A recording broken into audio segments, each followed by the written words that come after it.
ஜனமே, what I have to be content in my life. எதை நான் பற்றி பிடித்து எதை செய்கிறவனாய் நான் மாறப்பட்டிருக்கப்பட வேண்டும்.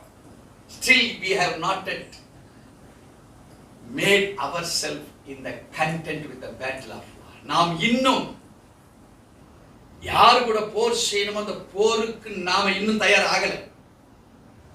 நம்ம ஒரு கம்ஃபர்ட் ஜோன்ல உட்கார்ந்துட்டு இருக்கோம். நான் பாதுகாப்பா இருக்கிறேன், எனக்கு பிரச்சனை இல்லை, என்ன ஆண்டவர் பார்த்துக்கிறாரு, எனக்கு யாரும் ஒண்ணும் செய்ய முடியாது, இப்படின்னு ஒரு பாதுகாப்பான ஜோனை அறியாமையில உட்கார்ந்துட்டு இருக்கிறோம்.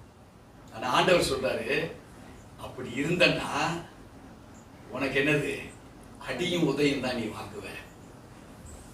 நீ விஜிலண்டா இருக்கணும். பிசாசானவன் எவர்களை விழுங்கலாமோ என்று வகை தேடிக் கொண்டிருக்கிறான் என்று சொல்லப்பட்டிருக்கிறது வேதத்துல. அதை நீ அறியலையா? நமக்கு இரத்தத்தோடு மாம்சத்தோடு மாத்திரமல்ல, இப்பிரபஞ்சத்தின் லோகாதிபதிகளோடும் வானம் மண்டலத்து பொல்லாத ஆவிகளின் சேனைகளோடும் கூட நமக்கு போராட்டம் உண்டு ஆணித்தனமாய் எழுதி இருக்கிறதே. ஏன் அதை விட்டுட்டு கம்ஃபர்ட் ஜோன்ல போய் உட்கார்ந்து இருக்கிற? அப்படி கம்ஃபர்ட் ஜோன்ல உட்கார்ந்துருக்கா நீ மகா சோம்பேறின்னு அர்த்தம். ஏன்? பயம் கிடையாது. ஆண்டவரை பத்தி தவறான நோக்கங்கள். எனக்கு பிரச்சனை கிடையாது. நீ எவ்வளவா இதெல்லாம் நெகட்டிவா சிந்தித்து நினைக்கிறியோ, இதை நீ பாசிட்டிவ் நினைச்சிட்டு சிந்திச்சுட்டு இருக்க.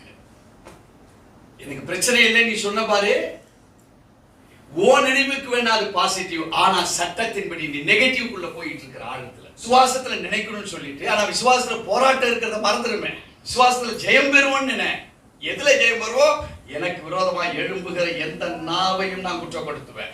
அந்த அத்தாரிட்டி அங்க இருக்குன்னு சொல்லிட்டு, ஏதாவது பிசாசின் தந்திரமோ நாசமோசத்தின் கட்டுகளோ என்னையோ என் குடும்பத்தையோ என் பிள்ளைகளையோ என் படிப்பையோ என்னுடைய நடைமுறை வாழ்க்கையோ என் சரீரத்துக்குள்ள வியாதியோ வியாகுலங்களோ கொண்டு வர உன்னால முடியாது என்று இயேசுவின் நாமத்துல கட்டளை எடுக்கிறேன் சொல்லிட்டு உன் வார முடி. அவன் பாப்பா டே அக்னியா எரிஞ்சுக்கிட்டு